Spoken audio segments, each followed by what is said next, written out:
Hello, मी आयशा. तुम्ही पाहताय brown town. आतापर्यंत तुमच्याजवळ ही बातमी पोहोचलीच असेल की राज्याचे उपमुख्यमंत्री अजित पवार यांचं विमान अपघातामध्ये निधन झालेलं आहे. आज सकाळी जिल्हा परिषदेच्या प्रचारासाठी अजित पवार हे मुंबईवरून बारामतीसाठी विमानाने येत होते आणि बारामतीच्या कटफळ भागात जे विमानतळ आहे तिथं अजित पवार यांचं विमान लँड होणार होतं.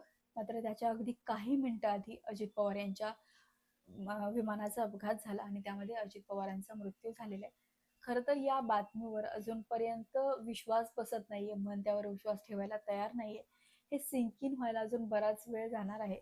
मात्र अजित पवार यांच्याबद्दल बोलायचं झालं तर महाराष्ट्राच्या राजकारणातला दादा नेता, दादा व्यक्तिमत्व असं त्यांना म्हणावं लागेल. कारण अगदी त्यांचे कार्यकर्ते, सर्वसामान्य लोक त्यांना अजितदादा म्हणायचे. इतकंच काय, तर विरोधी पक्षातले नेते देखील त्यांच्याबद्दल बोलताना आदरानं अजितदादा असाच त्यांचा उल्लेख कायम करायचे. आत्ता नुकतंच महापालिकेचं इलेक्शन झालं आणि त्या इलेक्शनमध्ये बऱ्यापैकी मी पिंपरी चिंचवड आणि पुणे भागामध्ये फिरले, तर लोकांचं असं मत होतं की अजित पवार यांनी पिंपरी चिंचवडसाठी बराच विकास केलेला आहे, त्यामुळे कदाचित अजित पवारांची सत्ता पिंपरीमध्ये येऊ शकते आणि पुण्यातही काही अंशी असंच वातावरण होतं. अजित पवारांनी भरपूर सभा त्या ठिकाणी घेतलेल्या होत्या, ठिकठिकाणी जाऊन भाषणं केलेली होती. मात्र त्यानंतर जो निकाल आला तो आपल्या सगळ्यांना माहिती आहे. त्या निकालानंतरही, त्या अपयशानंतरही अजित पवार खचले नाहीत. त्यांनी नव्या उमेदीनं प्रचार सुरू केला, नव्या उमेदीनं लोकांमध्ये जाणं सुरू केलं आणि आत्ता होत असलेल्या जिल्हा परिषदेच्या निवडणुकीसाठी ते प्रचारासाठीच बारामतीत येत होते आणि त्याच वेळी अजित पवार यांचा मृत्यू झालेला आहे. आज सध्याचं महाराष्ट्राचं राजकारण पाहिलं तर या राजकारणामध्ये अजित पवार यांचं असणं किती महत्वाचं आहे हे आपल्या समोर आपल्या सगळ्यांना लक्षात येईल. सर्वसमावेशक, सगळ्या जाती धर्माच्या सगळ्या लोकांना एकत्र घेऊन, सगळ्या वर्गातल्या लोकांना एकत्र घेत जर पुढे जायचं जाणारा नेता कोण असेल, तोही एवढं लार्जर लेवलवरती, महाराष्ट्र राज्य पातळीवरचा, तर त्यामध्ये अजित पवारांचं नाव आपल्याला घ्यावंच लागेल. मात्र आता इथून पुढे महाराष्ट्र पोरका झालाय असं म्हणायला हरकत नाही. आपण हे वाक्य सर्रास ऐकतो की अमुक अमुक व्यक्तीच्या जाण्यानं महाराष्ट्राच्या राजकारणातलं न भरून निघणारं नुकसान झालेलं आहे. मात्र अजित पवार यांच्या बाबतीत ते वाक्य तंतोतंत खरं आहे. कारण सध्या महाराष्ट्र ज्या राजकीय परिस्थितीमध्ये आहे तिथं अजितदादांचं असणं याला एक वेगळं महत्व होतं. मात्र आता इथून पुढे अजित पवार यांचं वावर आपल्याला पाहायला मिळणार नाही. खरं तर अजित पवार हे तसे पूर्वीचे अजित पवार जर आपण पाहिले 3-4 वर्ष आधीचे, तर ते थोडेसे कठोर शब्दामध्ये लोकांशी बोलणारे असं त्यांच्याकडे पाहायला जायचं किंवा स्ट्रिक्ट दादा असं म्हटलं जायचं. मात्र मधल्या 1-2 वर्ष आधी आपण पाहिलं असेल तर अजित पवार यांच्या व्यक्तिमत्वामध्ये बराच बदल झालेला होता. ते प्रचंड मवाळ झालेले होते. लोकांशी बोलताना अगदी नॉर्मल होऊन अगदी आदबीनं बोलायचे. मात्र कधी कधी मात्र ते त्यांच्या कार्यकर्त्यांना आवर्जून कठोर शब्दामध्ये बोलायचे, काही चूक झाली असेल तर. आपण आता नुकतंच पाहिलं असेल की कन्हेरीच्या सभेमध्ये देखील दादांचं ते रूप आपल्याला पाहायला मिळालं होतं. मात्र त्यानंतर जसं अजित पवार हक्काने त्यांच्या कार्यकर्त्यांना रागवायचे, त्याच हक्काने त्यांचे कार्यकर्ते देखील अजितदादांकडे पाहायचे आणि एखादं काम असेल तर दादांकडे घेऊन जायचे. सर्वसामान्य घरातल्या, सर्वसामान्य कुटुंबातल्या लोकांचं प्रतिनिधित्व असावं, त्यांना नेतृत्व करण्याची संधी मिळावी, यासाठी अनेक नव्या चेहऱ्यांना अजित पवार यांनी नुकत्याच झालेल्या स्थानिक स्वराज्य संस्थेच्या महापालिका असो, नगरपालिका असो, नगर परिषद असो आणि आता होत असलेल्या जिल्हा परिषद पंचायत समितीच्या इलेक्शनमध्ये अनेक सर्वसामान्य कुटुंबातल्या लोकांना त्यांनी संधी दिलेली आहे. त्या त्या स्थानिक लेवलला, त्या त्या गावातलं नेतृत्व उभं राहिलं पाहिजे याकडे अजित पवार यांनी कायम लक्ष दिलेलं आहे. आणि त्याचमुळे आज जर आपण पाहिलं तर बारामतीमध्ये प्रचंड लोकांनी गर्दी केलेली आहे. बारामतीमध्ये दादांना एकदा पाहता यावं म्हणून कार्यकर्ते तिथे पोहोचलेले आहेत. अनेक जणांना अश्रू अनावर होत नाहीयेत, म्हणजे काय आपण गमावलं हे त्यांना शब्दात जरी सांगता येत नसेल तरी देखील त्यांच्या मनातल्या भावना हे त्यांच्या अश्रूंमधून व्यक्त होत आहेत. असं म्हणतात की words cannot describe your pain. तसं सध्या लोकांच्या मनामध्ये भावना आहे. अजितदादांविषयी असं लोकांना वाटतंय. पाहायला गेलं तर अजित पवार यांच्याविषयी जर बोलायचं असेल तर खमकं नेतृत्व म्हणता येईल त्यांना.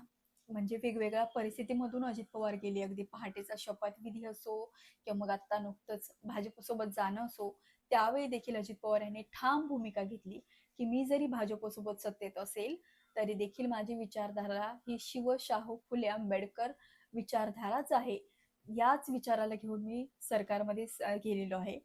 आता आपण पाहिलं की अनेक लोकांनी शरद पवारांची साथ सोडत अजितदादांसोबत जाण्याचा निर्णय घेतला.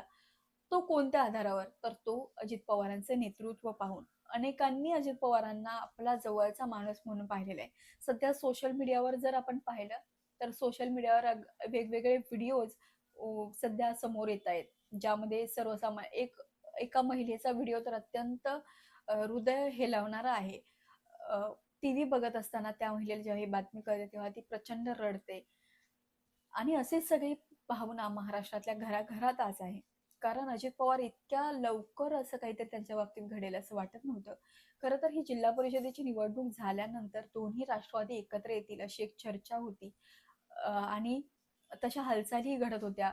महापालिकेच्या निवडणुकीमध्ये, जिल्हा परिषदेच्या निवडणुकीमध्ये दोन्ही राष्ट्रवादी एकत्र लढत होत्या.